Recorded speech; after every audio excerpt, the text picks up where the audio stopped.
So Sarah, we're seeing damages across the Pacific Northwest, but are we still seeing after effects of that bomb cyclone? Well, we're still seeing the bomb cyclone. Definitely still doesn't have the title bomb cyclone anymore, but it is helping with this next system and its movement. So taking a look out at Stormcast right now, this is the area where the bomb cyclone has moved. Definitely not going to be intensifying yet again, but the next system we're tracking is right down here to the southwest of us. Now that is going to be deepening as it does make its way over to us. And if you take a look at these white lines here, those are pressure lines. Now the closer they are together, the windier the conditions will be for us. So we can expect winds to pick up as we're making our way into later this evening and into tomorrow morning for our Friday. But take a look at where that bomb cyclone moved. These two systems are going to cycle around each other. This is called the Fujiwara effect. So they're going to continue to dance around each other, and then that system is going to swipe around just again. Now remember, it doesn't have the term bomb cyclone anymore. Definitely not going to be intensifying like it did before, but we can still expect it to bring some more precipitation even as we're moving into the weekend.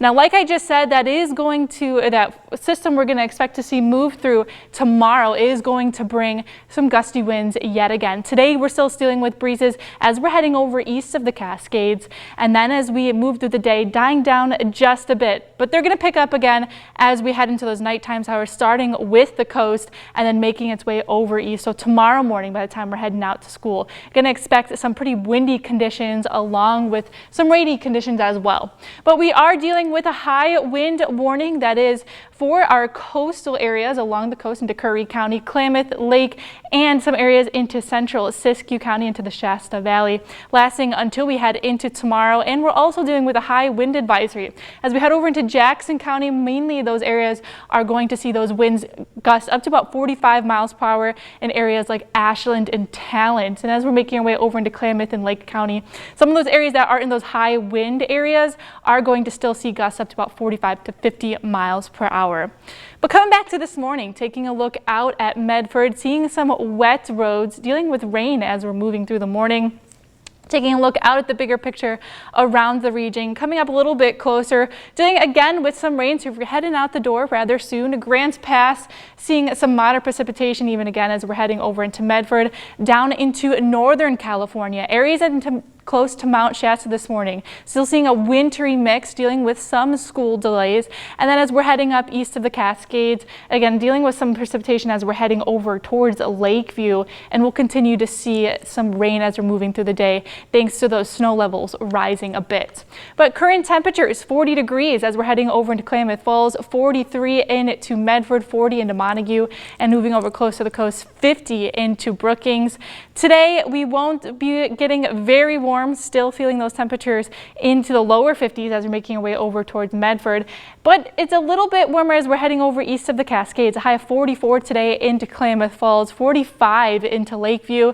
Thanks to those higher temperatures, we are going to continue to see more rain throughout the day. But timing out rain for the day, again, we'll be seeing heavy precipitation as we're heading down into Northern California. That's where a lot of it is going to be focused for the day, but still expect rain around the rest of the region. As we head into those overnight hours, that's when we're going to continue to see that rain pick up yet again, and it's going to be rather heavy into those overnight hours, especially as we're heading over closer to the coast and down into western Siskiyou County, even that Mount Shasta area.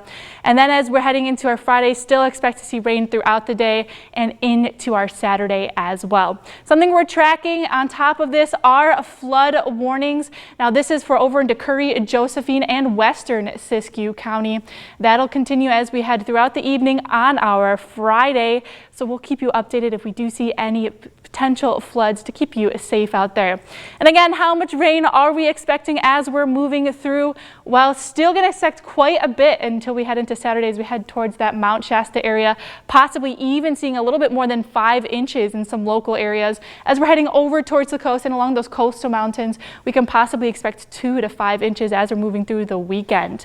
But let's go ahead and take a look at your 7-day forecast for the coast. Again, very windy conditions as we are moving through the next few days over into Northern California as well. Snow levels rising up to about close to 7,000 feet as we're moving throughout the day. So expect more rainy conditions towards this afternoon.